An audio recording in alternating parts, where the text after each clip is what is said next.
নমস্কার বন্ধুরা, আশা করছি সকলে ভালো আছেন। আজকে মিঠাইয়ের জন্য স্পেশাল একটা ঠান্ডা পানীয় বানাবো, সেটা গাজর আর শসা দিয়ে, যেটা খুব উপকারী।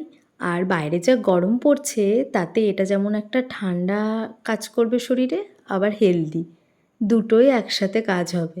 তো সেই জন্য এখানে একটা গাজর আর কয়েক টুকরো শসা নিয়েছি। আর এদিকে আমার মেয়ে যে ওর ঠামির শাড়ি পরে কত ঢং করছে, আর আমি যখনই ওকে জুসটা খেতে বলছি এর উপকারিতা কী, সে তখনই চোখ দুটো বড় বড় করে দেখাচ্ছে, চোখের জ্যোতি নাকি ওর বাড়বে তার জন্য। তো এই যে মিক্সিতে গ্রাইন্ড করে নেওয়ার পর পেস্টটা ওই বড় ছাকনাতে ছাকার পর না দেখছি পাল্পটা কিছুটা হলেও বেরিয়ে গেছে।